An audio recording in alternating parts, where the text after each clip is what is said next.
Issue जो है वो क्यों नहीं हल होता? ये जरा लास्ट में सर इस पे रोशनी डाल दें।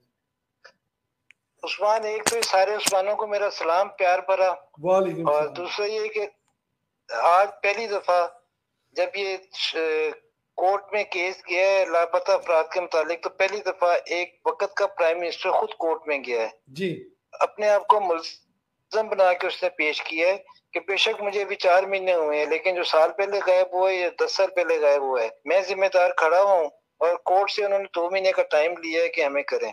तो कोर्ट में जो लोग गए हुए थे उनसे हमारे भाई हैं असदुर साहब, उन्होंने बात की है, उन्होंने मुझे भेजी थी अपनी कुछ वीडियोस, कुछ और हमारे साथी दोस्त हैं वो वहां गए हैं। तो अब आज जो वहां पे ये मुतासरीन थे, इनके लवाहिकीन है गुमशुदा अफराद के, ये आज बहुत खुश थे जी। आज पहली दफा एक प्राइम मिनिस्टर मिला है जिसने उनसे उनके सर पे हाथ रखा है और उन्हें यकीन दिलाया कि हम इस पे करेंगे।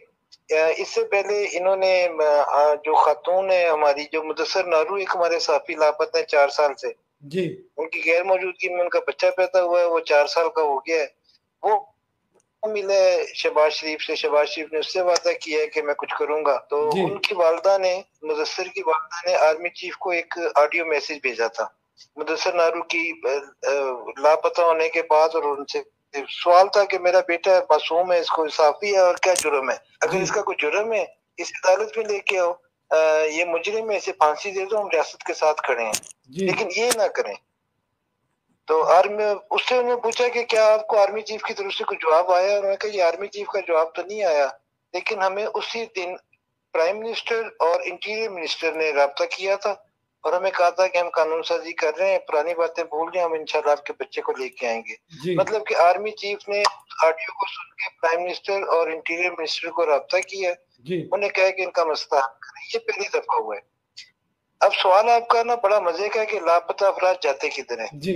लापता 2 किस्म के लोग होते हैं, एक वो जिनकी आवाज गवर्नमेंट को पसंद नहीं आ रही होती और उनको उठा लिया जाता है। समटाइम उनके साथ होता है कि दिमागी तवाज़ुन खो बैठते हैं, समटाइम वो मर जाते हैं, अच्छा, वो लापता हो जाते हैं, फिर वो पता नहीं होता किधर गए किधर नहीं गए। ऐसे बहुत सारे सेंटर हैं जहाँ पे बहुत सारे लोग हैं जिनके दिमागी तवाज़ुन खराब है, वो अपने आप को भी नहीं पहचान सकते, उनको वो इस हालत में वापस भी नहीं कर सकते, ये बात बता भी नहीं सकते। लेकिन जब उठाते हैं तो किसी न किसी वजह से उठाते हैं। चंद लोगों को, साफियों को छोड़ के, या जिनकी डिसेंडेंट आवाजें उनको पसंद नहीं है, उनको छोड़ के जिन लोगों को उठाया जाता है, मतलब लाहौर में इन्होंने उठाए थे 5-6 साल पहले एक मौलवी साहब और उनके 2 बच्चे जो कुरान करीम फुरकान हमीद की तबात का और इशात का काम करते थे। बच्चा ये शरीफ लोग हैं, कुरान शरीफ का बिजनेस करते हैं, कुरान छापते हैं, फ्री ऑफ कास्ट देते हैं और बहुत कम पैसों पे, आपने इनको उठा लिया। तो जब पता चला कि वो कुरान तो छापते हैं लेकिन वो अलाकार हैं उन कुव्वतों के जो उन्हें फिनांस करती हैं इस काम के लिए, और वो आगे फिनांस करते हैं इस काम की आड़ में दहशतगर्दों को, और उनके लिंक थे वहां पे, उन्होंने उठाया, फिर वो सारे सबूत आ गए और वो बंदे अब जेल में है, कोर्ट में सजा दी उन्हें। तो ये जो लोग उठाए जाते हैं ये किसी न किसी वजह से उठाए जाते हैं। उठाने के बाद तफ्तीश होती है, तफ्तीश के बाद 2-3 दिन 4 दिन टॉर्चर भी वो करते हैं, तफ्तीश के दौरान कभी नहीं करते, जरूरत नहीं पड़ती, और उसके बाद उन्हें छोड़ दिया जाता है। जो लंबे गायब होते हैं वो हमारी ना एजेंसीज की नाअहली होती है, वो काम नहीं करते, तफ्तीश नहीं करते, जूते मार के मसला हल करना चाहते हैं, और जूते मारना किसी मसले का हल नहीं होता। मार उनसे सबूत मांगते हैं, समटाइम उनसे ऐसी बात पूछ रहे होते हैं जो उन्हें पता ही नहीं है। अब एक आदमी के पास से गन निकली है, गन उसे रास्ते में एक बंदा दे के गया जिसे वो जानता ही नहीं है, अब वो कह रहे हैं उस बंदे तक लेके जाओ, उस बंदे तक जा ही नहीं सकता तो कैसे लेके जाएगा? आप उसे मारो, जितना मर्जी मारो, आप उसे जान से मार दो, जिसे पता ही नहीं कि वो बंदा कहाँ रहता है। ठीक है वो एक तंजीम में था, ये भी था वो भी था, इन्हें एक दूसरे के ना नाम पता होते हैं ना इन्हें एक दूसरे के एड्रेस ठिकाने पता होते हैं। तो उसने इसको गन दी है या बम दी है, ये बम समेत पकड़ा गया, अब इससे पूछा जा रहा है कि तुझे दे के जो गया था वो बता, अब इसे पता ही नहीं तो क्या बताएगा? अब ऐसे मामला आज से कुछ अर्से पहले होते थे तो वो बंदा छोड़ दिया जाता था और फिर उसको मुकम्मल रेकी होती थी कि यार वो अब ये जाके ना उन लोगों से राब्ता करेगा, फिर पूरा वेब बिछाया जाता था और पूरी टीम उठाई जाती थी।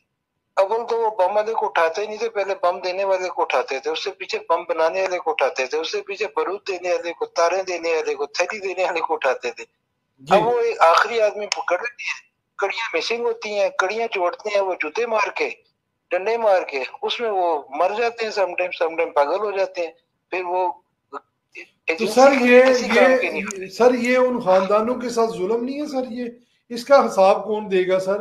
अगर जूते मार के या इस तरह करके जुल्म और सितम करके उनको मार दिया जाता है, बाद में सारी सारी उम्र वो बहनें अपने भाई के इंतजार करती रहती हैं, बच्चे अपने बाप का इंतजार करते रहते हैं, बूढ़ी माएँ अपने वो लफ्ते जिगर का इंतजार करती रहती हैं। तो फिर सर उनसे कौन पूछेगा जो ये करते हैं, जूते मारते हैं, या जो नजायज उठा लेते हैं, जो उनका कसूर भी नहीं होता वो भी उनसे गलवाना चाहते हैं सर?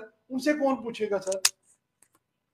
देखें, ये इसके लिए ना, जैसे अभी आज प्राइम मिनिस्टर ने कोर्ट में कहा कि हम इस पे कानून साजी कर रहे हैं, जी इसके ऊपर ना बड़ी सख्त कानून साजी की जरूरत है, और उन लोगों को ना कटहरे में लाने की जरूरत है। लेकिन अफसोस ये है, हमारे पास एक ताकतवर तबका और एक कमजोर तबका है। जी ताकतवर तबके को कमजोर नहीं लाया जा सकता। अब मैं एक छोटी सी मिसाल दे देता हूँ, कम बात को ज्यादा समझना। कि मॉल्टन सान्या हुआ था, वहां पे ना वो हमला ख्वातीन और वो मर्द और बूढ़े और बच्चे वहां पे शहीद हुए थे ताहिरुल कादरी साहब के मदरसे में। जी टाइम था, शहबाज शरीफ चीफ मिनिस्टर थे, राना सनाउल्लाह इंटीरियर मिनिस्टर थे। एक इंक्वायरी हुई, उस जुडिशियल इंक्वायरी थी, उसमें उन्होंने कहा कि नहीं यार, इनका कोई कसूर नहीं है, इन्होंने रिजाइन किया हुआ था, ये दोबारा अपनी सीटों पे आए। अच्छा, इनका कसूर नहीं है तो किसका कसूर है? वहां जो पुलिस वाले गए थे उनको इन्होंने मुअत्तल कर दिया, सिर्फ मुअत्तल किया, और इन्वेस्टिगेशन हो रही है, इतने में इनकी गवर्नमेंट चली गई। और जिसने उन लाशों के ऊपर सियासत की थी, इस्लामाबाद जाके धरना मारा था, वो गवर्नमेंट में आ गया।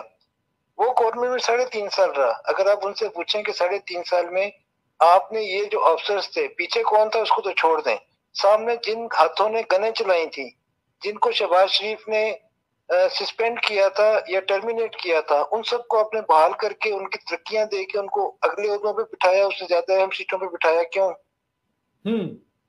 शहबाज शरीफ या उसकी टीम उन बंदों का कुछ नहीं कर सकी।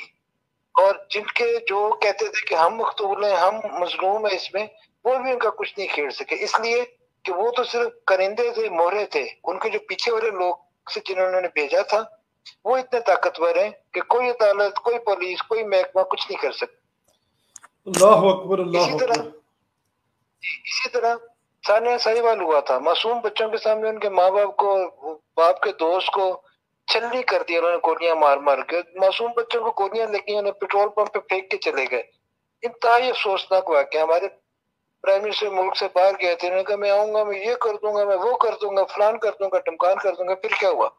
जिन लोगों ने गोलियां चलाई थी वो सारे अदालतों से आपकी आंखों के सामने बाइज्जत बरी हुए, बिल्कुल हालांकि वो कत्ल थे। और उन्होंने को रात के अंधेरे में किसी सेफ हाउस में जाके किसी को नहीं मारा था, रोड के ऊपर, मेन नेशनल हाईवे के ऊपर उन्होंने फायरिंग करके बंदे मारे थे। वो बरी भी हो गए, वो बहाल भी हो गए, वो अपने से वो तरक्कियां भी पा गए, आगे चले गए। उन्हें क्यों कोई अदालत कुछ नहीं कर सकी? क्यों गवर्नमेंट उनके लिए, उनके खिलाफ कुछ नहीं कर सकी? गवर्नमेंट ने क्यों उन बच्चों को, मासूमों को बेसहारा छोड़ दिया, जो आज भी रो रहे हैं, जिनके वालिदैन नहीं है? इसलिए कि गोलियां चलाने वाले हाथ तो पुलिस एहलकारों के थे, पीछे वाले कुछ और थे। पीछे वाले को क्या हुआ कि एक वो बंदा लाहौर में था, उसकी पोस्टिंग पिंडी हो गई, एक पिंडी में था, उसकी पोस्टिंग कहीं और हो गई, एक को इधर कर दिया, एक को इधर कर दिया, बस कहानी खत्म। वो मासूम बच्चे गए अपने माँ बाप से। तो ये जो ताकतवर लोग होते हैं, इनके खिलाफ बहुत मुश्किल होता है। और जो ये लापता अफराद हैं, इन्हें लापता करने वाले भी ताकतवर लोग होते हैं। ये वो ताकतवर लोग हैं जो सिटिंग जज के घर जाते हैं, उसे कहते हैं कि तूने नवाज शरीफ के खिलाफ फैसला ना दिया तो हमारा इतना नुकसान हो जाएगा, इतने सालों की मेहनत का।